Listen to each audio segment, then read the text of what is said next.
my lips. Brand new taxes, starving all the billionaires and neutering their Visa Maxes. Topple Congress off their axis, mobilize the homeless, give them axes, call it praxis. Chop a couple limbs off the legislative branches. We'll show you the difference between air as a human right and guaranteed oxygen access. Octogenarians who barely know what day it is are culling countless citizens while sitting on a dais made of ignorance that was built on the graves of the slaves made to labor for its self-declared significance. And all to build a Congress full of millionaires who make their fortunes insider trading while they shit on all the indigent.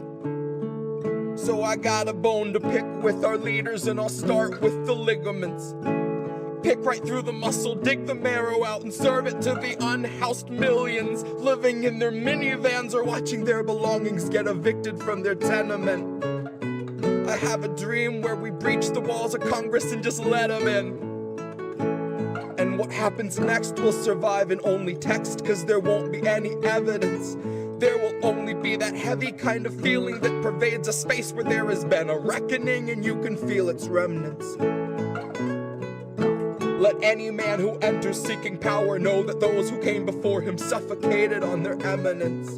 That there once was a seal on the wall, but we quartered it and scattered all the pieces that it might prevent its semblance. And so we end the great experiment. We'll take all your billions, leave you 2 coins for the ferryman. Leave you drifting on a Dutchman floating derelict among the wretched seraphim. For holy is the hand that wiped the land clean of those who pose as gentlemen. That's my time, honey, cue the thunderclap and strike the theremin. And so we end the great experiment.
We did it. We're back. Everybody. Do it. We're so back. you peeked out on that one. So let's do it again. I'll give you the floor. Right. Yeah. Hi, everybody. Oh, I love it. I missed it. That's our 2024 greeting. Hi, everybody.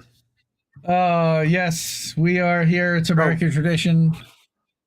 This is Indy, and I got this guy, back. Jesse. He finished an album. Finally.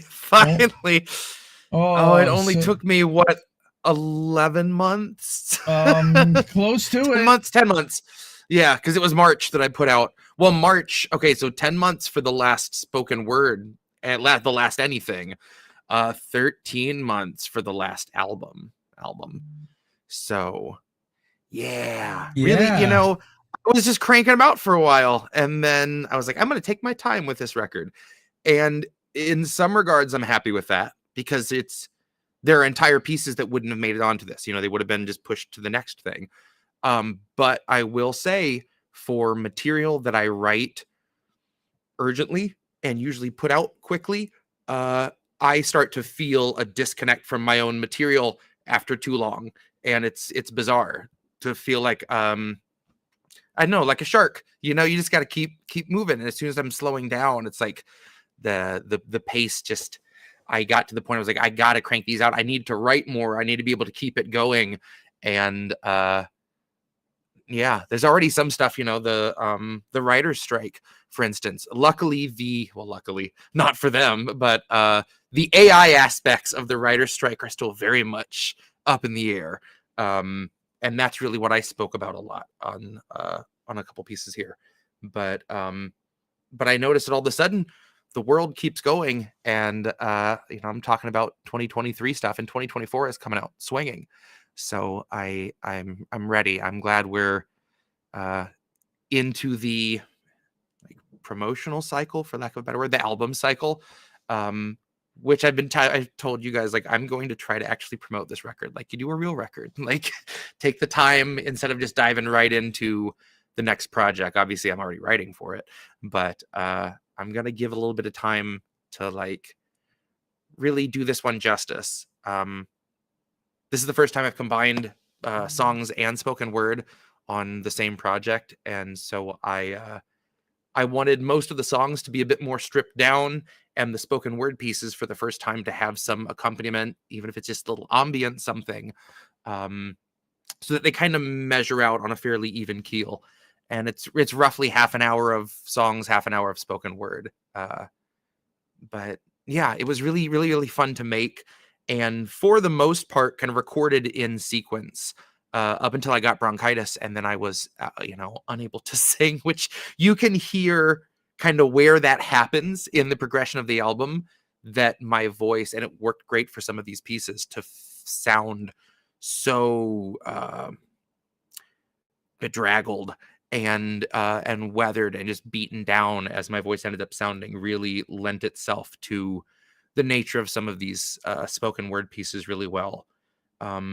There's also a time where there's the signature crispy little hit of the apple into the mic, and you can hear me wheeze when I breathe in, and I kept it in because I'm like, it's a perfect timestamp of what I was going through recording this album. And a Blacksite would be wheezy, so I'm like, let's keep it. Let's have it be, a nice little, a little signature of how everything was going. Well, now also let's not forget that there's other stuff that you didn't include on here. For example, you did Outsource and Welfare. Neither one of those are on here. Like, you wrote other material. Like, this isn't all you've done in the last year. So I don't want anyone to get that mistaken, because I needed that. I needed to hear that, Indy. Thank you. I forget about that sometimes. There are a lot of one-offs, and but I've got a lot planned coming up. Honestly, we're getting close to, crazily enough, the 4-year anniversary of the virus coming out. And that felt awfully apropos, since we're about to be staring down another 4-year virus.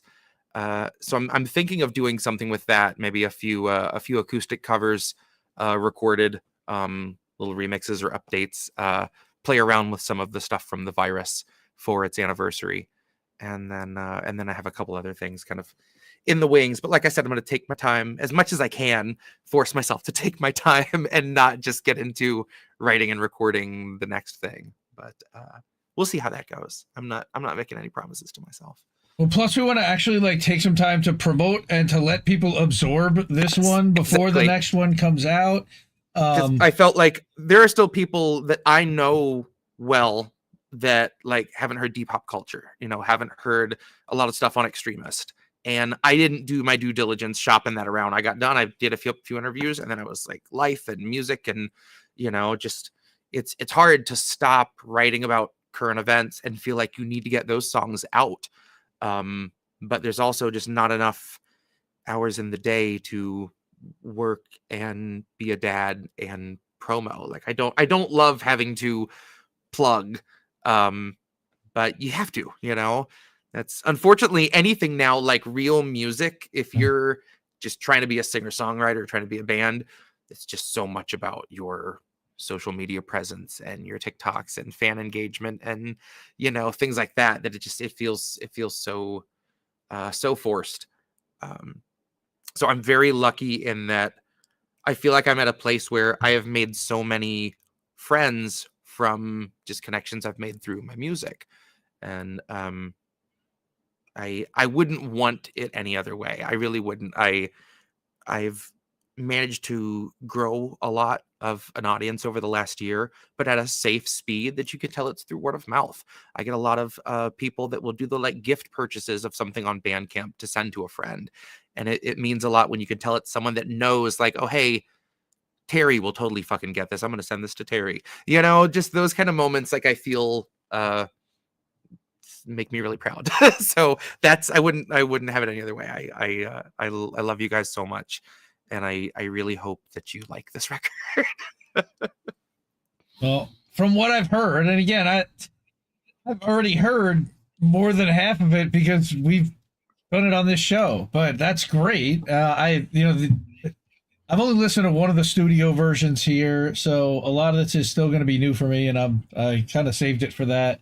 Kings of Colony, you sent me a while ago. That's been out as a single, so we heard that one, and we heard Dust of Better Days. So those three, backwards from 5. I'm most excited, honestly, to hear Jesse Jett and the Return of the Cursed Medallion, because that, and I don't know if everyone really remembers or had listened to it. We actually cut that twice on American Tradition, and both times I super enjoy. Like I'd almost forgotten about it. It's a Harry Potter style, almost like Lord of the Rings, and you kind of mix it all up, but it's modern day politics and a Gollum and my precious. That's all I want to think the whole time. I'm thinking that is my precious, you know. And all right, so let's get into Meat Speaker. So explain to people what Meat Speaker is before we explain. Okay, so originally, fun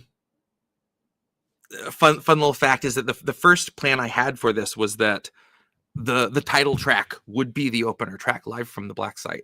As is now, it's 3 from the End. I wanted it to be the piece that I paired with my Mitch McConnell sample, but it just didn't feel right. And then I was looking over the list of other spoken word stuff, and I saw Meat Speaker. I always loved that title anyway, and just paired with the sound that we will hear of Mitch McConnell just freezing up, it felt so perfect. So as we all remember, Mitch's, I have to specify, his first occasion where he froze up in front of everybody. I wanted to use that. I wanted to have him talking, have him stop talking, stretch out the awkward sound of the press waiting for a response, and then me just come in over top of it. And after I got that sample and I started listening to it, hearing the little banter leading up to it is gold. It's just comedy gold. So that is Glitch McConnell, not Mitch, but Glitch McConnell. As much as I could crank it without it just clipping everything to shit. And yeah, I let him do his thing. You hear someone come up to him and say, do you want to go back to your office, or do you have anything else you want to say? And you actually hear Mitch go, huh? And he goes, do you have anything else you want to say to the press? And that's my cue to come in. Yeah, so there's just some really fun ambient stuff. I felt like it set a really good tone for what you're in for and what I'm willing to do on this record, if I may say so myself. It is a good lead-off hitter, basically, is what you're saying. So yeah, let's get into it. I'm ready if you are. I'm in. Let's do it. Here's Meat Speaker. Meat Speaker. This week has been good bipartisan cooperation and a string of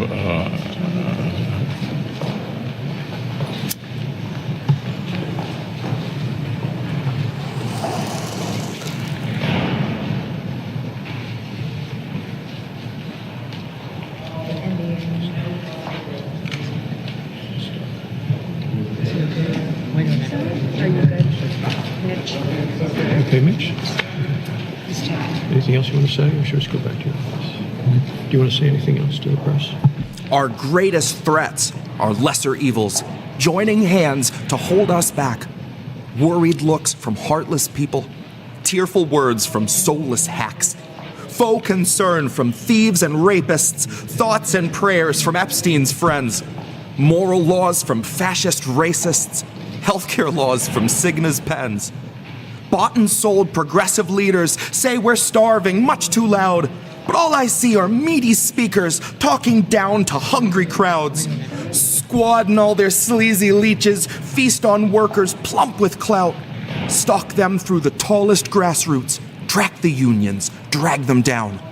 Reap their labor, eat their labor, none too proud to suck it out, none too shamed to freeze your wage, then beg for change like fund me now. Rush me $20 or our democracy will surely drown. Rush me $20 so we can cluster bomb 100 towns. Rush me $20 and once you've emptied out your bank account, you'll get to say you've made us proud and BlackRock gets to take your house. Just rows and rows of perfect clones of vacant homes, raised to bones, then carried off by corporate crows, beneath a gaping sky where nothing lives and nothing grows, but hungry money swells and bloats, and money-hungry grifters gloat to fleece the coats and trust and votes of sheep and sacrificial goats. They coax their hopes like open throats, where leeches feast on helpless hosts. The offer sees their beast invoked. The BlackRock altar belches smoke. It rises that the world may know they've christened 2 new CEOs, one for press and public show, and one that just the board will know, who wears a crown of migrants' hands, who smiles when the cities flood, who has been anointed head to toe in workers' rights and children's blood, who bought the bill that soaked organic vegetables in fracking mud, who made his billions banking on technologies for tracking us, who filmed us every day as we kept smiling where the camera was, and streaming from our cancer clusters, chatting up some Langley bugs who take the time to listen when you think that no one gives a shit. They're nice enough to help you sew your Discord into stripper clips, lead you to an act that they have planned out like a business trip, show you where the buzzwords go when manifesting manuscripts. It's manufactured terrorism, crafted by precision tip, sanded past all recognition, ground beneath clandestine grit, carefully conducted by the feds in the orchestral pit, watched by millions, none the wiser, smiling wide, applauding it. So who yells fire in the theater when they don't smell the hint of smoke? What audience enwrapped and eager rises up as one to go and flees as from some gnarled reaper, leaves the actors there alone? Who would hear one frantic teacher, warnings blared through tears and foam, say, rob yourselves of entertainment, leave your seats, but don't go home. The war outside is greater than these actors care to show. We've one night left before containment.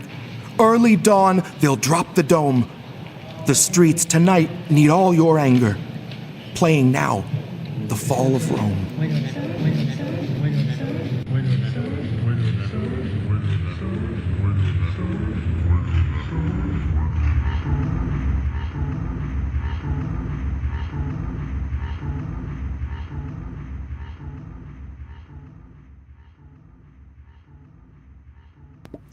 Meat speaker. And hence the end of Glitch McConnell. Oh, we have fun here. That's what happened to Glitch. Oh, that is fucking brilliant. $5 tip from Adam Ayers over on the Rock Fan. Thank you so much. Love you so much. One of the inspirations, really. Oh God, thank you guys. Seriously. Speaking of which, at the bottom of the Bandcamp, I was pretty surprised to read this, and somebody actually cropped it and put it on Twitter today, and I was like, "Wow, that's fucking badass." But I'll let you kind of read that and explain it yourself. So Can you bring it back up? Oh shit! Sorry. Yes, everyone else can see it. Yeah, here. This one. That's what we have to do. Yeah, dedicated to Palestine and her people, with very special thanks to Cynic, Charlie, Indy, and Janice for not letting me quit. Each of you helped me to make this. There were. I mean, this is not to bust up my violin, but I don't do this music for like easy reward, quick gratification. That said, especially with the way Twitter is now, it's an uphill battle to get stuff seen and heard. That's why you guys mean so much. But it's so hard, especially just taking in the feed of what you see every day to try to turn it into music. And sometimes the temptation to just be like, stop for a while is real. But there are too many good reasons to not. At the end of the day, I don't think I could, at least not for long. But Cynic, Charlie Mack, you, and Janice Countess, who I think was watching on Twitter earlier, have all just given me incredible motivation to see those reasons and to want to not only keep doing music in general, but this record in particular to finally finish this and put it out. Because 2021, Jesse would have done like 3 albums by now. It's just ludicrous. So I got to get my shit together and see what else I can crank out this year. But well, like I said, some people have been the saying lesson was learned that less is more. Sorry. Less is more, and that's kind of what I've been. That might be the kind of theme for 2024. Is kind of less is more. And really, I mean, I'm going to take that in terms of production levels as opposed to albums, because I'm going to put out a bunch of albums. But I do enjoy, like, some of my favorite songs on here are very stripped down. Dust to Better Days, the next one up. I wanted, even though the title is Live from the Blacksite, it's not, a live album per se, but I wanted to have a few songs that were live takes. Kings of Colony, Dust to Better Days are straight through, one take, one track recordings, so that it feels the most stripped down of anything. And in the last couple of weeks, I've gotten really into the band. And I feel like that's going to make my next album just be Americana as fuck. Like, we're going to get all stripped down and rootsy. So there's no way around it now. Sean, Southern, thank you. Seriously. I don't mind the band. Like, next time we do a normal episode of American Tradition, I'm absolutely playing Ophelia. I fucking love that song. Like, we're getting down next time. So fair warning. But yeah, so like I said, this is the first time I've ever mixed spoken word and songs on one album. So I especially wanted it to, like, I was going to go ahead and commit, we're not going full, like, concept album per se, but I wanted to have some kind of jarring ends, like Meat Speaker, kind of pick something to stutter down and pitch down and kind of fade out. Not going to have really long ambient passages. I'm not Sleep Token, but I did want to kind of blend these together in a way that didn't feel so jarring to all of a sudden have an acoustic track in the middle of, a couple weird spoken word synthy jobs. So now this version of the Kings of Colony, this was also on the closing credits of Pasta's Lahaina movie, correct? Lahaina on Fire? This unfortunately was not. This is what I recorded it for. But I recorded it, sent it to him, and I guess his editor already had ripped the audio from when I played it on my show. Oh. And so the audio at the end of the documentary is taken from American Tradition, from a live performance. So this version, unfortunately, didn't make it into Lahaina on Fire, but this is the same song, obviously. So, cool. All right, let's do it. Kings Colony.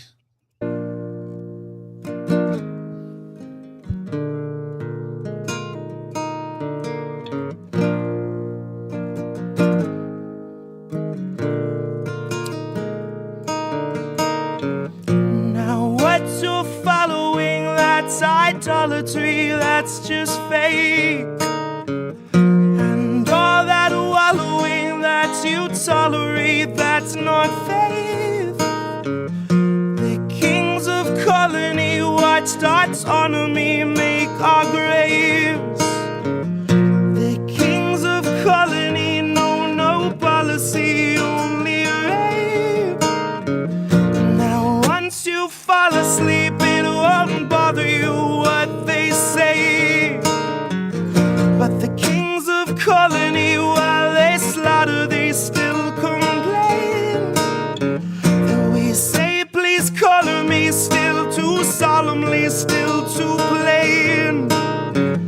All hail economy, praise the pharmacy, seas in flames. They're buying up Hawaii, and the smoke's not even cleared. Those vultures smelled the fire, and an enterprise appeared. Investment opportunities where melted down communities leave vacant space BlackRock has been lusting for years. The council meets in private, and they don't discuss survivors. Concerns among construction groups are all Lahaina hears. They'll wander through your city with this mocking sword of pity, next to Oprah and her camera crew who tore the Trail of Tears, where footage flows as freely as the stream of liquid steel and the pools of pure aluminum that trickle down your wheels. And Biden's here to say he knows exactly how it feels, cause he had a kitchen fire once and had to miss a meal. And people still believe that piece of shit deserves your vote, like he's not why supplies are being smuggled in by boat, like he's not why our citizens were forced to stay and roast. And he can't unfreeze your funding, folks, cause Azov needs it most. I'll bet my every dollar Biden watched it with a smile. I'll bet he knows the whereabouts of every missing child. He's just the kind of man who lives to trample something tribal, collecting culture's corpses just to throw them on the pile. Like he and all his buddies didn't dream about the day when those who dared defy the donor class were cleared away. When home insurance triples and you can't afford to stay, and your land falls to the hands of those whose windfall fan the flames. The state will take Lahaina and they'll bastardize its name, and tourism will swarm it all the same. You see, the state we left Lahaina shows the ground rules of the game, the planes that in the night ignite the planes. And if questions raised that reckon the potential use of lasers, I suggest you take a closer shave by way of Occam's razor. And if those civilians stood between this country and its gains, then there's really nothing further to explain. Because you may know this already, if you truly know our past, but it ain't the first occasion and it will not be the last, where Americans are kettled in and made to bear the blast, are barricaded in and left for ash. How many in Lahaina now are lying there awake and still can hear the city we left leveled in our wake? They still hear all the people that we let the fire take, instructed from above to stay in place. So look to the horizon, 'cause a fire comes for you. Desire made incarnate of the power-hungry few, who instructed the police to not let anybody through, to barricade them in, and so they do.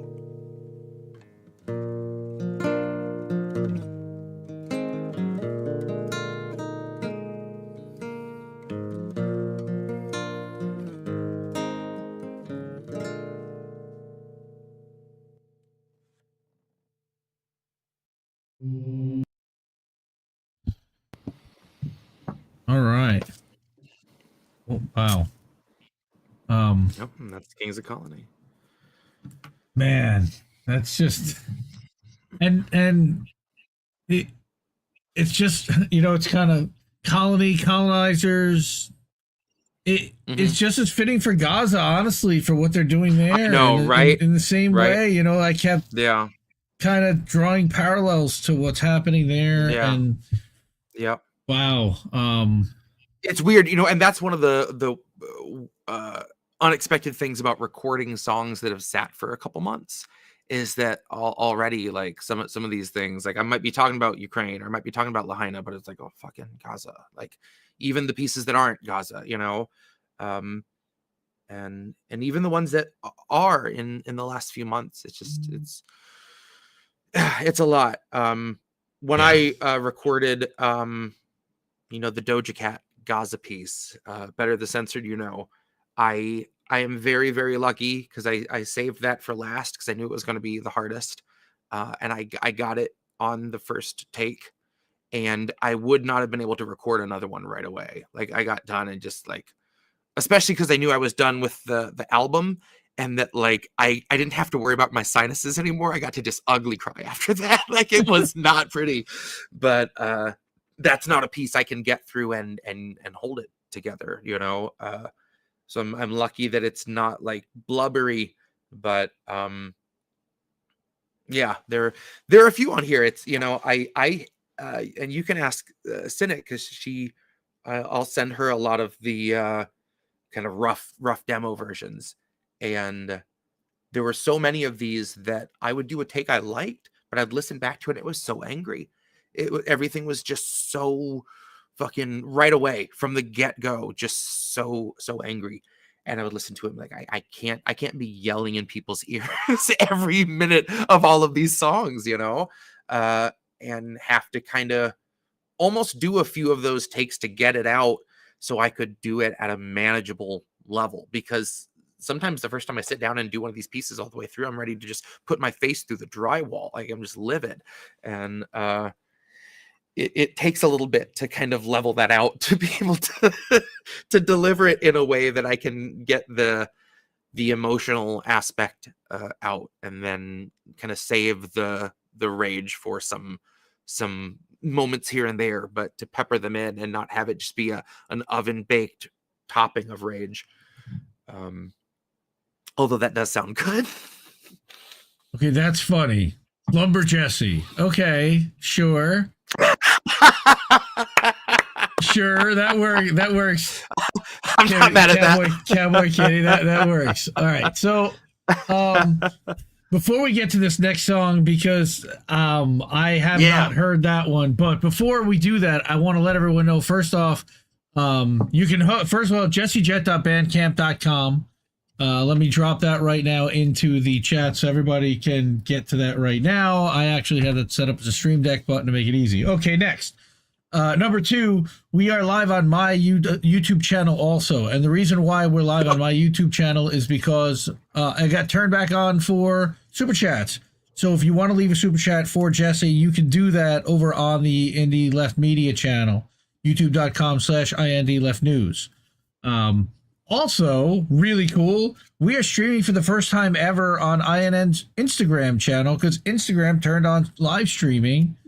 Nice. And all right. So, hello, Instagram. Welcome to American Tradition. This is the launch record release party for an album that took close to a year to make.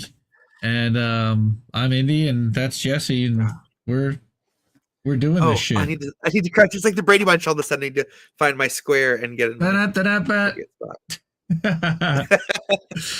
Right. All right. So yeah, let's get to Only Witness now. So is Only Witness, is this spoken word or a song, or this is spoken word? This piece I might have read on the show when I debuted a couple pieces, but I don't think I had settled on the title yet.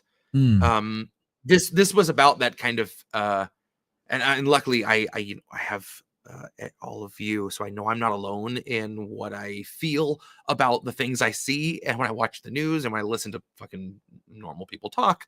But it feels like that. You all know that feeling of isolation when your coworkers are having a conversation about Israel, the Israel-Hamas war, and you're just having to sit there and fucking bite your tongue.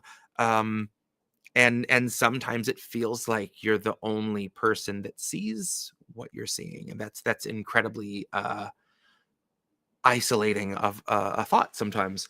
So it felt great when I heard this was one of the infamous turns on sampler tweets. This was a post with some footage from some LSD trials. I want to say the early 60s, and this woman was interviewed throughout the course of her experience. And at one point she goes from vividly describing what she's seeing to just kind of shutting down. And then she says what opens this and closes it.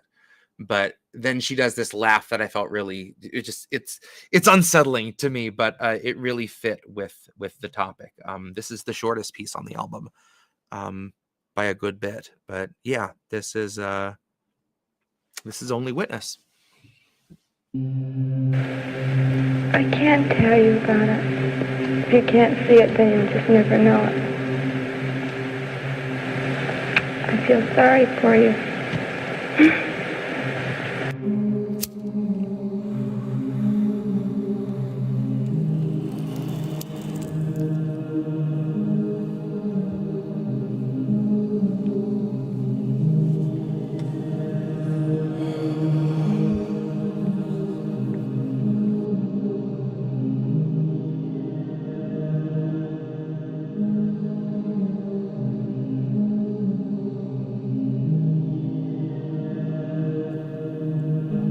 Somebody said democracy, and all I heard were screams.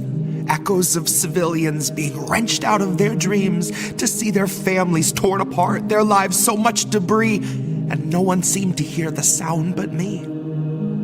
Somebody said America, and I began to choke. So many words all bottlenecked at once within my throat. It's like everyone is lining up to go get out the vote, and I'm the only one who sees the smoke. Somebody shouted terrorists and cursed a foreign land, but all I saw were all the graves we made in foreign sand, like someone's pulling strings that tell us what for which we stand, and I'm the only one who sees their hands. Somebody mentioned freedom, but I wish they never spoke. I cannot break their spell no more than I can break my own. My curse to walk the sleeping world, its palaces of bones, and be the only one who sees the ghosts. They cannot see the rubble for the bodies trapped beneath, like they cannot see this country for the veterans on its streets, like they can't acknowledge genocide at home or in the East, 'cause it really doesn't faze them in the least. See, some will say extremist when you advocate for peace, and some will call you fascist for condemning World War III. If democracy is dying, I for one say let it bleed. None would see the bodies safe for me.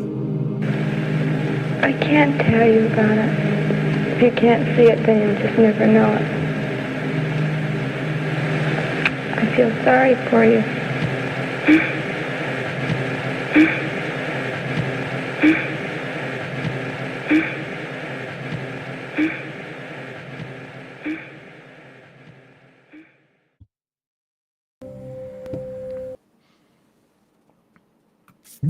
And that's Only Witness. Oh, yeah. So now that sample was from where again?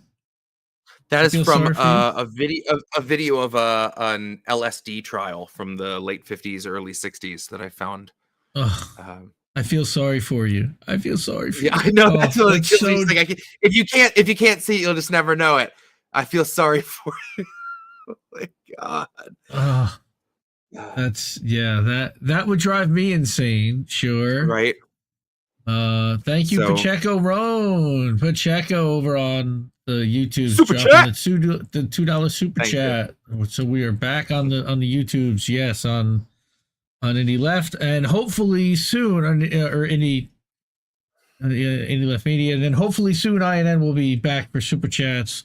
We're eligible, I think, this week, and we'll see if it gets turned back on or not. But nice. Thank you. And then Curse Medallion time. So this is here we go.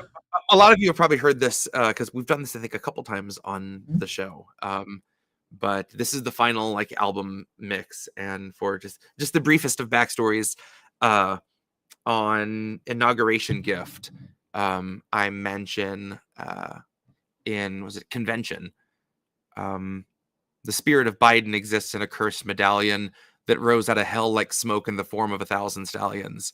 I wanted to expand on that later on, which is why the subtitle for that song was Jesse Jett and the Case of the Cursed Medallion.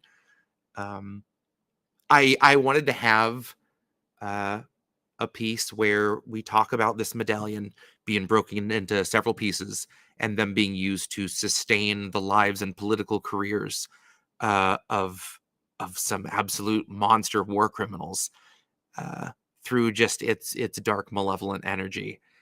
And I finally was like, you know what? I'm going to come back to this. I'm going to do it. And I did. And this was my favorite to record in terms of what the accompaniment is, and the hardest for me because I didn't want it to feel like it needed to go to a beat. I needed to read it like a story, and I'm used to reading my stuff like poems. And once I switched it and was like, pretend like I'm reading Sherlock Holmes to my kid or something, then it felt right.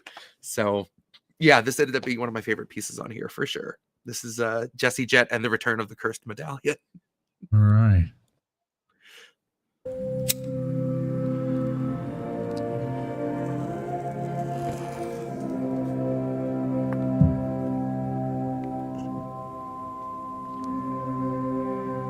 Carved upon a marble altar, somewhere in a lab, are runes that match an amulet upon an onyx slab. Doctor in a white coat, guards in olive drab.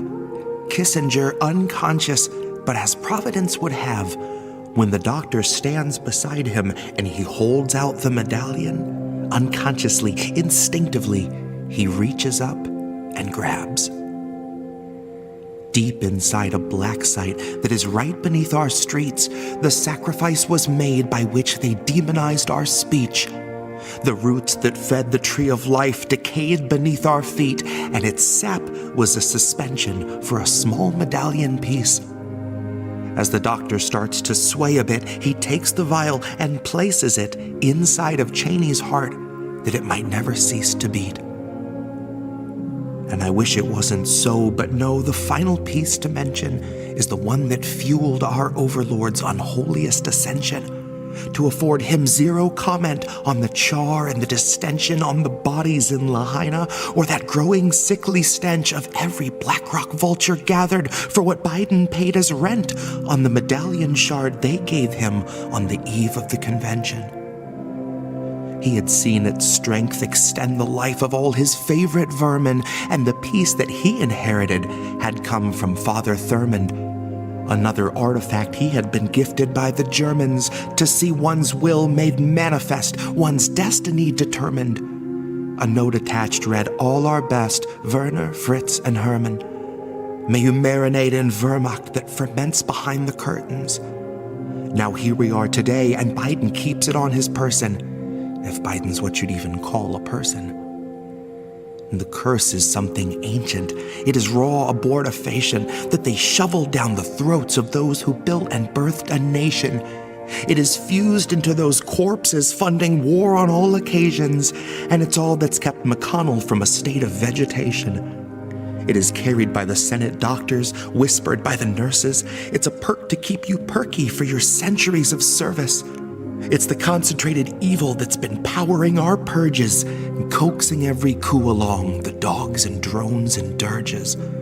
The nations we have raped because they would not consent to purchase. It pries our leaders' eyes awake and drives our country's urges to the darkest point where human hope and human truth converges. So look in Biden's eyes and see the rush on which he surges is the same that lit the flame that burned your churches. And those flames have had their day to see the vessels burned away, but the medallion, unscathed, always emerges.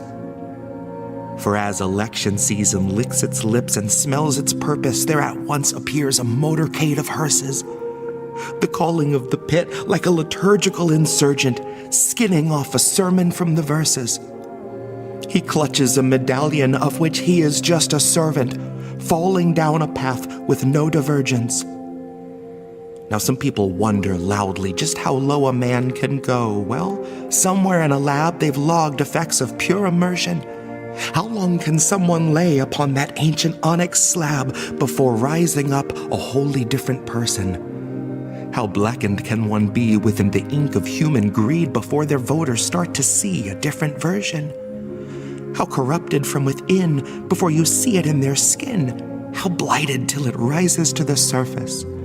Till it bleeds into your eye, or you stand from time to time staring off into the press like they were comets in the skies?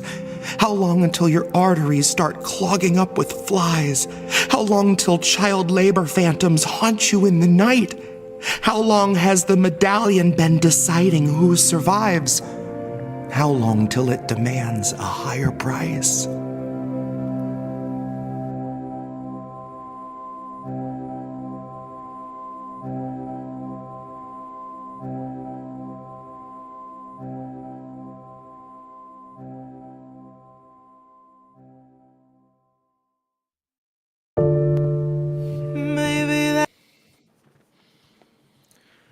Whew. Cursed medallion. Ooh, yeah, that it's heavy, and I love it. I am the was the falling down a path with no divergence was one of my favorite parts. That whole section there. We are sadly really close to having to put my forklift out to pasture at work. I know that day is coming, and like I've written so much on this forklift in particular. I mean, really everything from right after Inauguration Gift. Definitely Grift On was all on this current forklift. And I'm going to be like heartbroken when it's gone. I don't know how to act. These songs right now are only on Bandcamp. It should be on iTunes and Spotify anytime now. I haven't checked, but it gets uploaded to everything, Amazon Music. Really everything except for like Tidal. I don't think it goes on Tidal. Because that's a whole other thing you gotta pay and get licensing for, and nobody got time for that. MySpace either. No MySpace. But I also embedded the Bandcamp over at INN Stack. That's another thing you can do is go to indienewsnetwork.substack.com, and when he first released the album, I put that in there, and then tonight, announcing that we were going to do the show, I published something this afternoon for everyone that subscribed there, so they knew and had all the links. And again, we're live over on Rumble, we're live over on Rockfin, we're live everywhere, like we are all the time. And yeah, Gamer says that he misses MySpace, but it's mainly a different site now. Yeah, I heard that. I haven't seen the re-release and the whole new thing, but I need Jesse to unload me is what Cowboy Kitty. I don't know what that is, but boats. We're not doing boats tonight. Forklift. Ah, gotcha. Forklift humor. Okay. All right. So Backwards from 5 is a labor song, which you don't get very many of those, folks. Right. And I love that. Now, see, I played this acoustic shortly after I wrote it on the show one night. But and I feel like, did we play the track of this a couple episodes ago? I don't know if we played it or it was just you and I think we jumped on a call maybe, or yeah, it might have been. I think you're right. So anyways, yeah, this is another song, and like you said, a labor song at that. Specifically the the AI aspect of what the writers and actors strikes were involved with. The owning of your image without your consent. That there's not really rules in place yet for this. It's relatively new technology, and all the CG efforts, the de-aging and stuff, all the scans that they do, eventually they're like, oh well, we own those. If we want to use those in perpetuity, you did your part. You got paid for your day, and now we will do what we will with your image and your likeness. And as I talk about later in this album, that doesn't go away when you die either. Well, but George Carlin's finding that out right now. So yeah, no shit. Oh fuck. So man. It's it literally like you. All right, so this is what this man does, and this is what drives me crazy. All right, watch them show you. All right, so at the very end of this. All right, and I literally read this to my buddy earlier today. All right, but it's just, here you go. Now watch as they show you a movie of you saying shit that you'd never say. George Carlin, what? Like, how do you do that, bro? How do you do that? All right, and I was gonna save that for afterwards, but listen for that and listen. It needs to be said. Holy shit, man! Like you kill me with this. All right, so here, this is Backwards from 5. I love this song, so here, check it out. Hit it. That's how it goes. Start her over. Wait, how did it? We won't open our I think it bled into it from last one. Do over. Take 2. Maybe that's how it goes. We won't open our eyes, so we're the last ones to know. We're the last ones alive. Kept our enemies close. Wondered why we don't thrive. while we're grasping at ghosts, counting backwards from 5, counting backwards from 5, counting backwards from 5. Count back from 5. The theater on fire, the cast on strike. The studio stock starts taking a dive. The contracts tossed and they're gone with the tide. The heads and execs, their hands are tied. We can't pump this dreck and treat you, right? But what do you expect from the industry type who survive by the leeching of bodies and minds? From those who original thoughts never seem to find. So they're gonna reboot ALF before your wages rise. And it gives cause to pause and reflect on the times. If they're losing control of their fools and their mimes, when all those obedient actors who grew their careers by averting their eyes are now holding the line, along with the authors of countless scripts that strengthen the hand of that corporate grip, squeezing our throats till we take the pen and we accept and consent to the corporate drip. Till you're all up to date on your pharma du jour, till you got a healthy support for the war on your lips. And now you know that the advertisers need more than a rerun summer full of flashback clips. Enter the scan